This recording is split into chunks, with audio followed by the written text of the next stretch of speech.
Hi, this is the Bullard Farm Benchmark, the Camp Wanocksett podcast. This is your host, Adam Morse. The Bullard Farm Benchmark comes to you from the shores of the Thorndike at the base of Mount Monadnock. On this show, we bring you stories, anecdotes, and lore of Wanocksett history, and showcase different programs and opportunities uniquely available to the Wanocksett experience. Our goal is to bring Camp Wanocksett to all campers, scouts, caregivers, and adult leaders, and to keep camp alive for our alumni near and far. On this episode, we discuss Mount Monadnock and the Sunset Summit, one of our flagship programs offered here at Camp Wanocksett. If you love purple mountains, majesties above the fruited plain, this episode is for you. Stay tuned.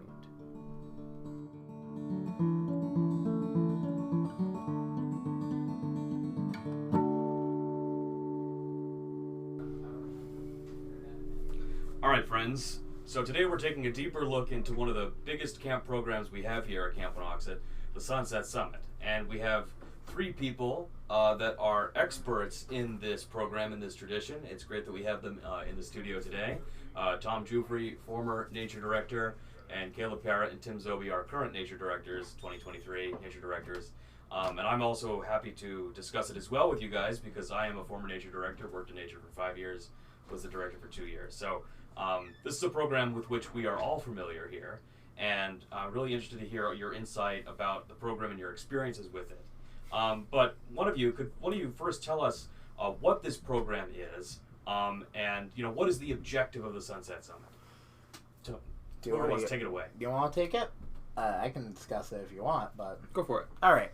So the Sunset Summit is basically the most escapist program we have here at Camp Wanocksett, where we say, hey, you're at this camp. There's a really good second most climbed mountain in the world right next to our camp. Let's go climb it. And basically the whole goal is to climb Mount Monadnock. It's an awesome mountain. It has probably one of the best views of the mountains you see. I mean, you can see Boston skyline from it on a great day. And basically the goal is to challenge yourself, to push yourself and have a great time doing it. And see the sunset. And it's because there are so many trails on Mount Monadnock. Oh my gosh, yeah. And we take a particular couple, which most of the time wouldn't be considered to be the easier trails. Yeah. Yes. Right? Basically, the main trail that most people take is they take the white dot and they just go from the main headquarters. The trail that I took when I ran it, of course, and then most of us took was the back side of the mountain, coming from a angle far less traveled. And I think that's a cool thing because it provides a new hike for and to basically anybody who's already climbed it. What do y'all think?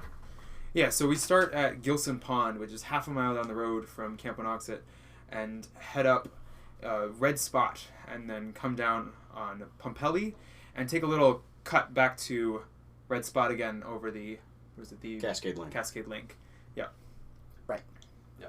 So for a couple years, I would say maybe 7 or 8 years ago, we drove people down to the state park and dropped them there. We did that for a couple summers, and they would hike up from there. Yes. And the State Park White Dot Trail is considered to be one of the easier, shorter trails on the mountain. But, we challenge people, I think, by having them go up Birchtoft and go up Red Spot and, go up the Pompelli Trail. Right.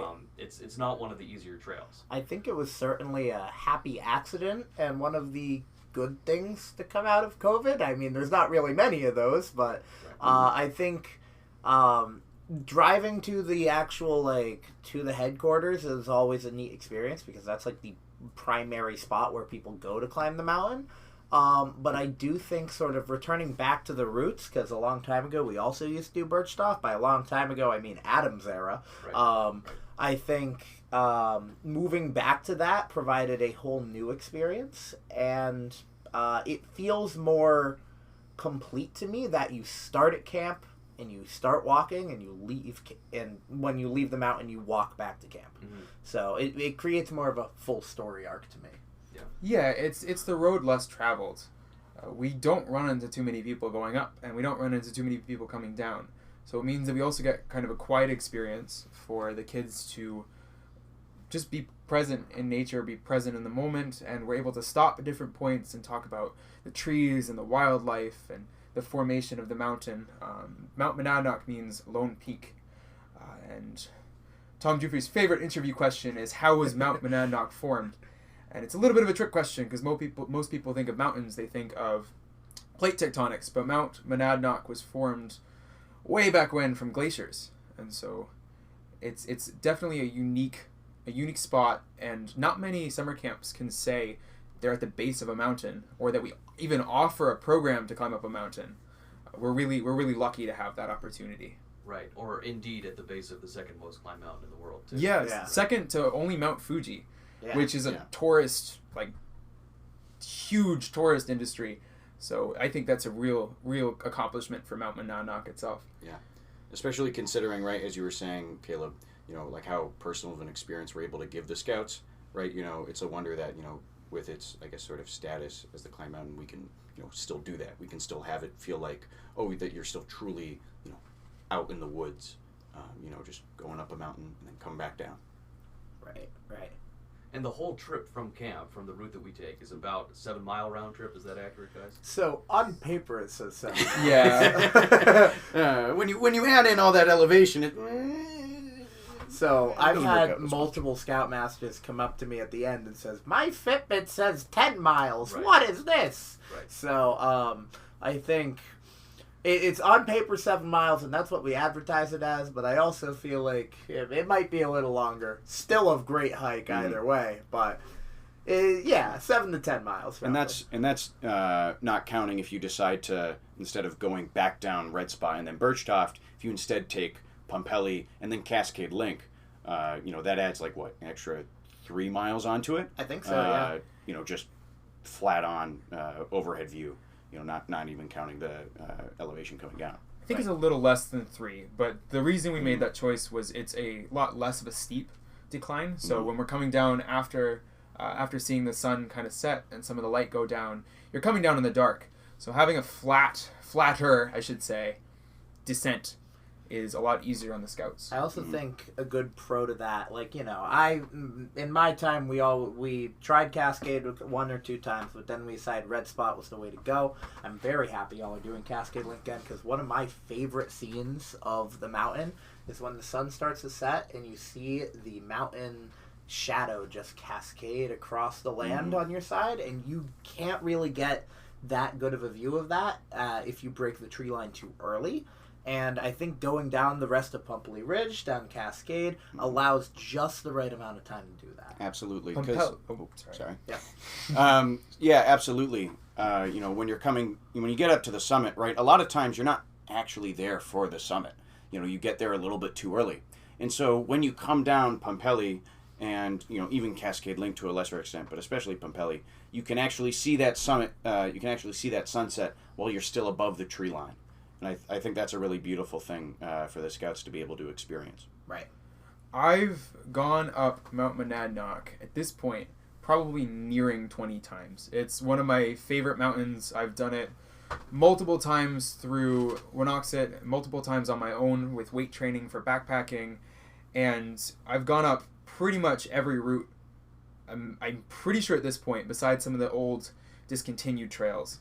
And the Pumpelly Trail that starts at Dublin Lake and obviously ends at the summit is one of the best trails on the entire mountain from our experience. Can I make up a new term? What? Comfort Mountain? What was it? Comfort Mountain? Comfort Mountain? What is that? Like how people, how people have comfort food that they'll eat when they're feeling down, right? I feel like that's your Comfort Mountain? Yeah, Monadnock's my comfort mountain, right? It's I know a lot of the trails. And so you kind of know what's around the bend to an extent, so that way you're able to steel yourself. And obviously there's all the positives that come with hiking up a mountain that you've never done before. But sometimes it's nice to just come back to just as how we say Wanocksett is your scouting home. Sometimes for me at least, I find Monadnock is my hiking home. I feel like this is a weird comparison, but I feel like the Sunset Summit feels like you're going to your family barbecue, Memorial Day barbecue, and you're bringing a bunch of friends to bring into the family type thing. So going on the summit with a group, basically, especially with people who have never done Monadnock, they're almost bound to do it again at some point, like soon. Yeah. So yeah, It's one of those checklist items at camp. Right. Like one of your years, you have to do the Sunset Summit. Right. Mhm. And the history of the program I've always thought was really interesting. I mean, to my knowledge, it was started by Kevin Murray, who's a former nature director, back in 1999. That's my understanding.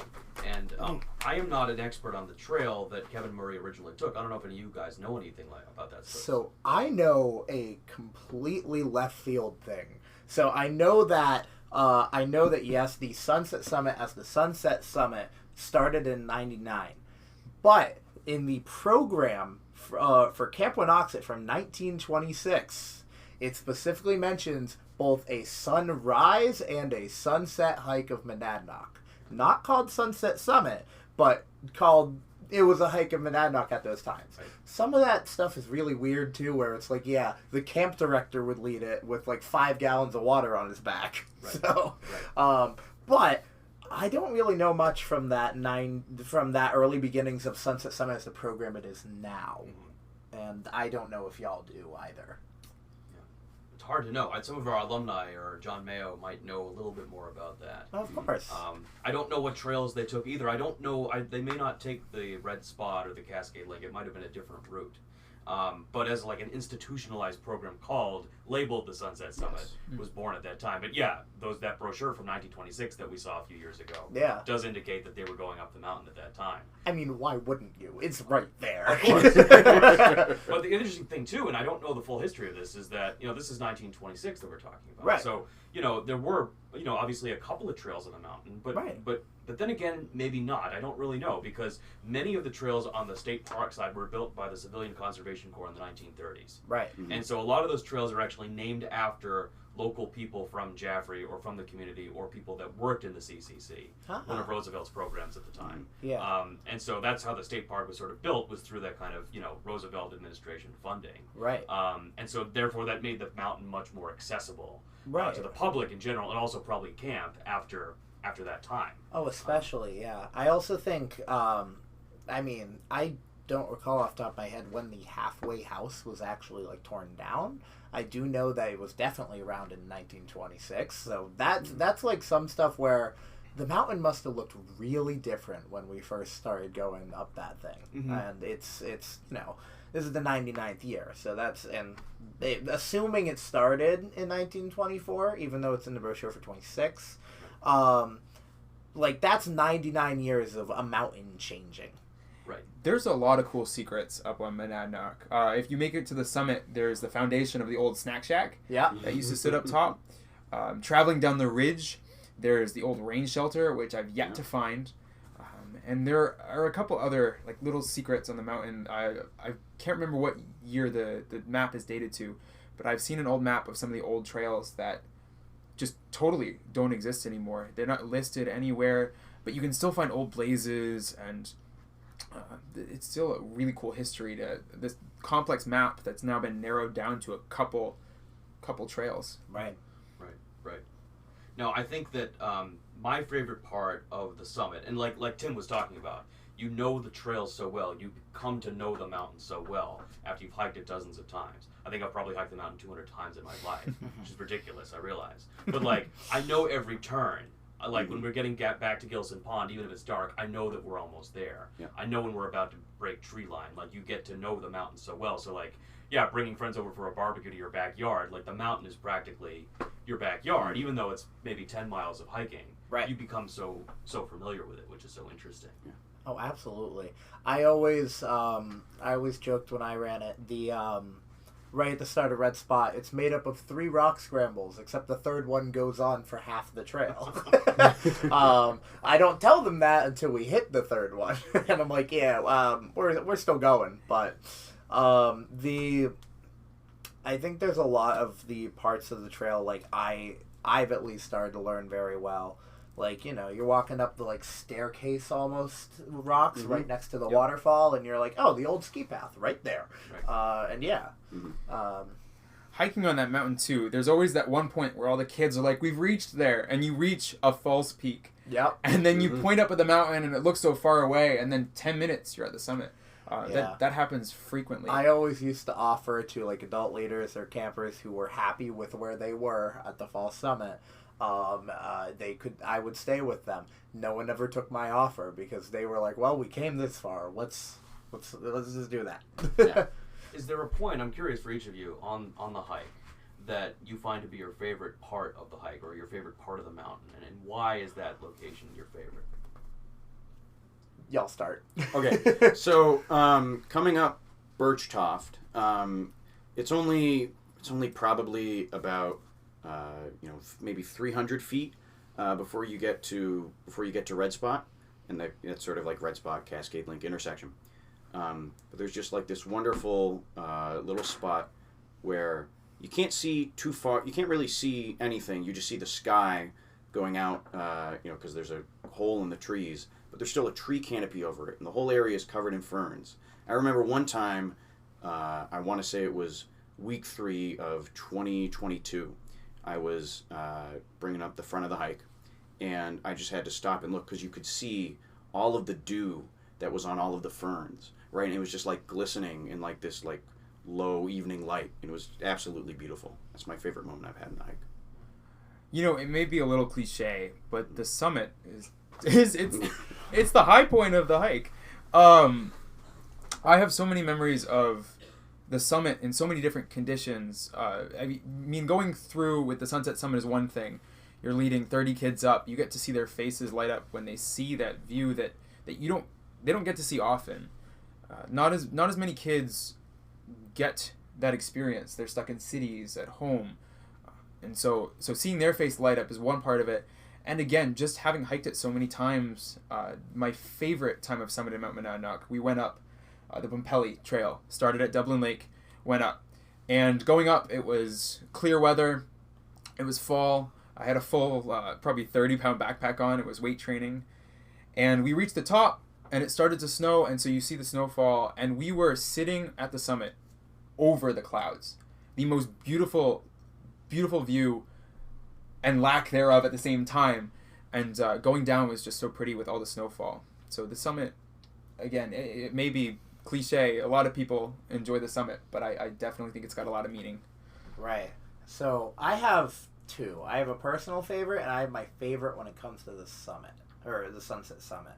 I'll start with the Sunset Summit one. My favorite spot is right near the top of Red Spot, right before the cairns start. And it's just this little opening in the trees. But if you turn them back and you look, it's the last view of Camp Wanocksett before you get right over the ridge. Mm-hmm. And that's my favorite thing to point out to kids. Because you turn around and you say, you see that little corner there of that lake? That's Chapel Point. And they look at you and they go, we've gone that far? And, like, it's incredible to me. Like, where they're like, wow, I did a thing. Like, you know, it's really cool. I always loved pointing that out. I think my personal favorite spot, I believe it's before, it's like on the second third of the Birch Toft Trail. And it's just like an average part of the trail, but if you stop for a second, you hear almost nothing. And it's very serene in a way. Like, you hear the wildlife, but you hear, like, nothing else. There was one hike where it was exceptionally cloudy, and it was just mist all around. It was a truly amazing thing. And I went to take a picture on my phone for a Snapchat photo. I said I was at a Dunkin's in Jaffrey, which no, but I always loved that spot of the mountain. It's like right near the beginning of it too. So yeah, right. To piggyback off of what Tom said just a little bit, some people hike for the distance. That's their goal. They want to get as far as they possibly can. Some people go out on hikes just for the view. But there's something about being able to say that you can see where you started, and you know you've hiked 5 miles from there, and you can see that distance and visualize, I took that journey up to this point. And then to know that you're going back down that can be sometimes a good thing or a scary thing. I mean, you put a lot of work to get there. Yeah. But I've always really enjoyed on any hiking trip being able to say, I can see where I'm going, and then kind of having that challenge, having that accomplishment of then being there and looking back. Right. How about you, Morris? Good question. First of all, I agree with all of you. I'm with you on all those locations. You know, I'm a geographer, so I think about borders and boundaries all the time. And it's interesting to think about Monadnock and Monadnock State Park, the mountain and the state park as being, you know, bordered, and then like where does the mountain actually begin? How can you define that? And maybe there are some physical or physiogeographic definitions of when or where the mountain actually starts. But it's hard to define that, like the borders of the state park, like that's all human invention. That's all been socially invented and everything. But, you know, I feel like you enter a point in the woods when you're going up the mountain where the mountain is welcoming you in, where you actually start stepping foot on where the elevation increases, right? And therefore you're like beckoned into the woods, so to speak. And so where I think that first happens for me is when you walk along Gilson Pond before you take that left of the Birch Top Trail. And then you take that left and it starts getting steeper. It's like you're moving away from camp, you're moving away from the pond, you're moving away from the flatter land, and you're moving up the mountain. And so like that's like you're entering like, you know, sort of the outer forest. And then you go over, you know, a lot of hills, ups and downs, and then you get to those stone steps. And to me, that's always like the beginning of the mountain. You've made it through the base of the mountain. Now you're like entering another zone, if you will, and another space completely. And so that's a very inceptive moment, or it always has been for me, where you're like stepping foot into something else and the mountain's welcoming you in. And then when you're leaving, when you're hiking back down the mountain, like you're sort of saying goodbye to the mountain and you're leaving it behind you, and it's almost as if the mountain's watching you as you're walking away. And so also when you get back to Gilson Pond and, you know, it's a clear night and like you see the stars flickering on the water through the trees and you know you're almost back at camp, and that transitionary moment is also really exciting. So that's my favorite part, the entrance and the exit and how that's marked for you and just the emotional aspect of that. I think it's really cool. So folks, just to conclude and wrap things up, what advice would each of you give to someone who is thinking about going on the summit for the first time? They've never hiked the mountain before and they're thinking of the Sunset Summit as being their first experience on Mount Monadnock. They're apprehensive, they're hesitant. What would you tell them to encourage them to do this? You know, what I always tell scouts, and, you know, sometimes on a rough day I tell myself, it's just one foot in front of the other, right? You know, you don't got to look, you know, you don't need to look up, just look down, right? Because if you can just get in that motion, in that rhythm, in that routine, you're golden, right? You can, you know, anybody can make it up the mountain. It's, you know, pretty much anybody can make it up the mountain. It's just, it's in your head.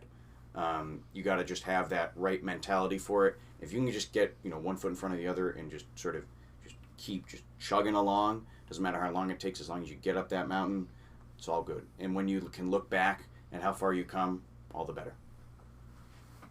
So it's Mount Monadnock is definitely an easy mountain to start. I shouldn't say easy. Easy is not the right word.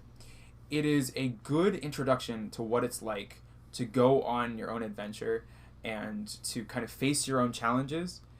And I would definitely say that if you're going to choose the Sunset Summit as your first hike, kind of do it with confidence. Take it, and even if you're a little hesitant, you have to kind of put that positive effort forward and say, I know this is going to be a challenge, but there's a reason why it's the most popular mountain in the world. Families go up all the time, and it's something that you guys can experience with your own kind of mismatched, newly formed hiking family, and the conversations going up keep you going, and the camaraderie coming down in the dark, again, it's a challenge, but there's so many people that are there to help you and have conversations, and it's always a different experience. So even if it's not your first time, I would consider doing it a second. And this is coming from someone who's been up that mountain, like I said, 16, 17 times. It's really worth it. So, my first time going up Mount Monadnock was a Sunset Summit. I had never gone up it before, and I think it was like week 4 of 2019. The area director at the time, Sean Morton, said, "Hey, you're going up. We're going." So, one thing that I learned from that experience compared to when I began to run it is go at a pace that makes you feel comfortable. There's no rush to get to the top. Back my first year, I was obviously the lead of the hike, and all of the scouts behind me were like, "Let's go, let's go, let's go." And I know this is a podcast, so you can't really see me, but I'm a hefty guy. So climbing's not really hiking isn't really my strong suit. So one thing I learned going to 21 is go at your own pace. And the thing with me is I always loved being the back of the hike because you get to talk to all the adult leaders who have hiked before, but they just don't think they have it in them anymore. And one of the big things that you can always say is, like Tim said, just put one foot in front of the other. And honestly, the best advice that I'd have for someone doing the Sunset Summit is just do it. You know, just do the summit. It's a blast. Even if you think, I don't know, I'm not much of a strong hiker, just do it. Go at your own pace. The first summit I ran, it poured on the way down in 2021. It poured, and it poured hard. And I think I had a Scoutmaster come back to me the next year and said, since that hike, we have hiked that mountain 12 times. No matter how hard it may seem, you can always do it, and you can always just keep coming back. And, sorry, just to add on to what you were saying before there, Tom, just real quick.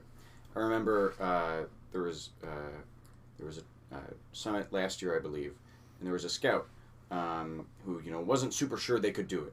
They were a little apprehensive, and they weren't sure like they could just physically get up the mountain. And their scoutmaster came to us afterwards and was like, I don't know if they can necessarily do it, but I want you to give them the chance. And Tom, you gave them the chance, right? And I remember they didn't end up making up the mountain that time, right? They made it up probably halfway up Birchtopf. But I still think that scout came away with a extremely positive experience, right? They still achieved something, whether that was a rank, some sort of requirement for their rank, or just having the experience to be able to still be with that hiking party, even if they had to turn around early. I think that was a really positive thing for them. Right.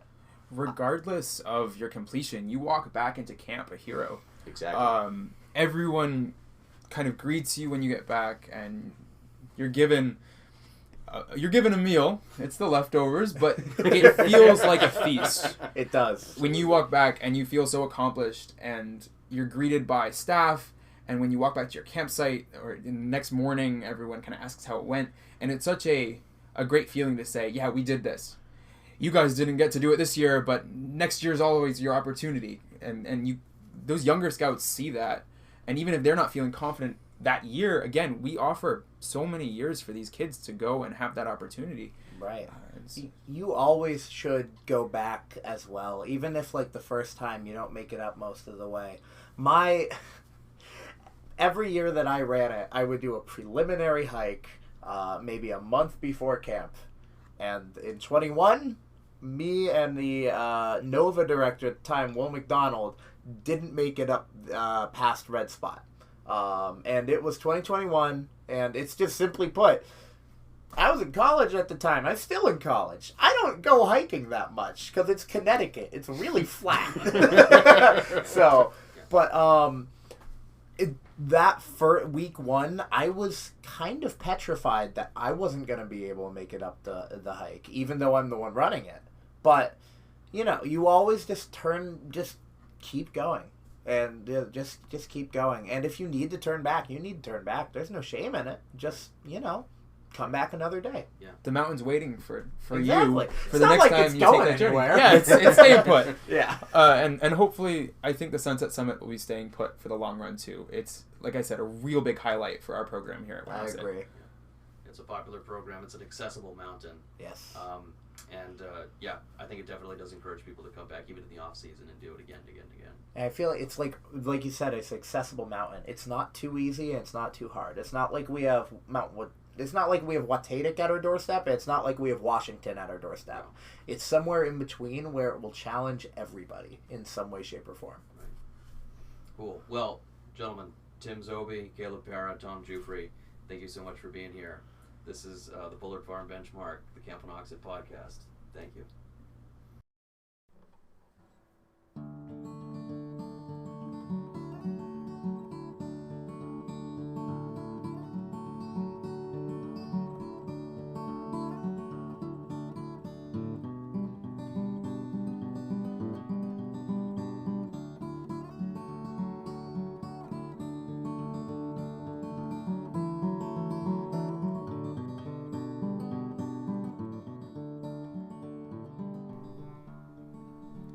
You've been listening to the Bullard Farm Benchmark, the Camp Wanocksett podcast. This podcast is written, recorded, and produced by Adam Morris and Nick Hoff. Editing is by Nick Hoff. Distribution is by Nick Hoff and Andy Collins. Original music taken from the song The Grand Monadnock Blues is composed and performed by Adam Morris. See you next time. Hi, I'm Tim Zobe.